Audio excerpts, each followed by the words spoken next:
Lori Cloud with Keller Williams Realty in Nashville, and it's time for your April market update. We just got the numbers from the Greater Nashville Realtors Association, so let me break it down for you. Okay, so of course we were expecting our numbers to be off from where they were last year. So we are down 17% in closed sales volume, but I will kind of gladly take that number. So this time last year, we would have been at 3,500 closings.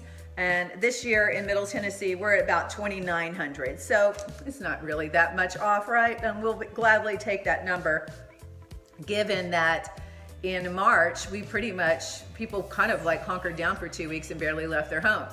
So I am happy about those April numbers. And now let's talk about how they look going into May. So we have 3,000 pending deals. So we have more pending going into May than we had closed in April.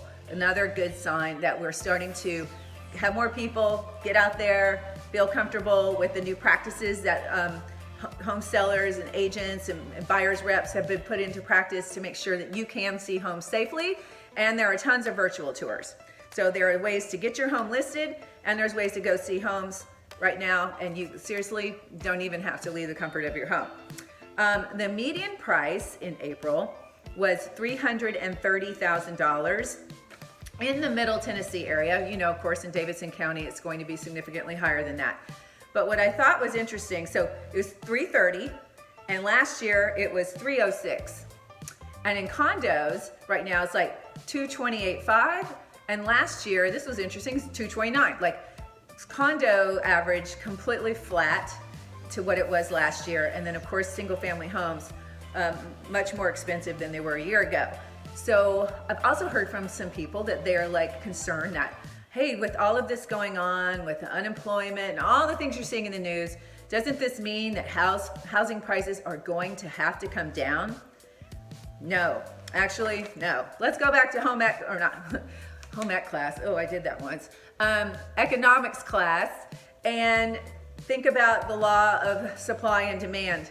Right now, we also had another shrinkage of our inventory due to COVID-19. We are down 16% on the inventory. And if you've been out there looking for a home, you felt that, I guarantee you. So we were already at only like 1.5 months supply of inventory. And so this is just making that even tighter. And to come into a balanced market where it could be a buyer's or a seller's market before it tips over to being a buyer's market, we have to have a 6-month supply. We aren't anywhere close to that. So if we have a shortage of inventory, we don't see like some big flood of inventory coming on the market anytime soon, then that means we are still firmly in a seller's market, and therefore prices are not going to be coming down. Maybe every once in a while you'll see a fire sale, but that's going to be the exception. The rule is going to be that prices are probably going to be flat to what they were before all the pandemic started, or to maybe a slight like 2% increase. Our home sales going to continue to be down from where they were and probably should have been, absolutely, but home prices are likely not coming down.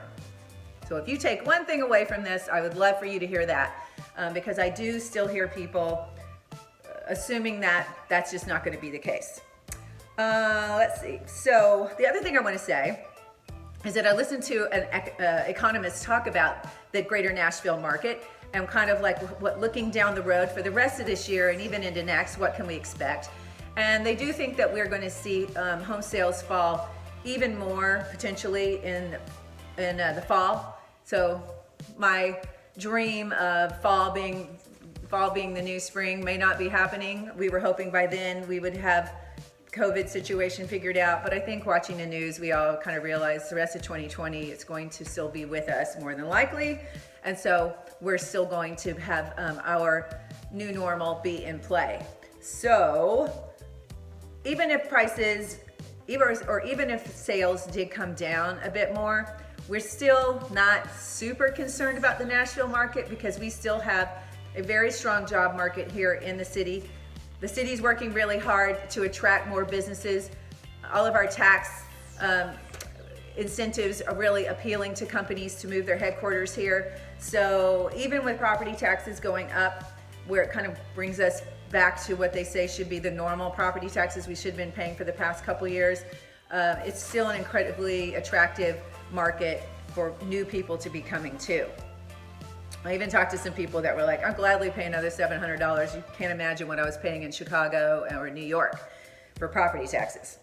The other thing I want to share is that if you're a seller, you're probably like, how fast am I going to get this offer? We talked about 32 days on market. That's about how long it should take. But what's interesting is that typically in the past, buyers would look at 9 homes before they would write an offer. And right now, they're only looking at 3. So it speaks to the fact that when people set an appointment to come see your home, these are the highly motivated. They've already watched the virtual tour. They really should be somebody who's like, I just need to stand in the space, make sure it lives up to the photos and all of that. And the location is, what I'm around is really gonna jive with what I'm looking for. And then they should be writing an offer. So that is great news, because that means just fewer people who are more interested in your property coming through.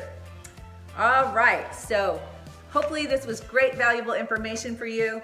And I would love to talk to you about how you can leverage this information to your benefit. Whether you're a buyer or a seller, there's a strategy for how you get what you want right now in the market, and I want to help you figure it out. Talk to you soon.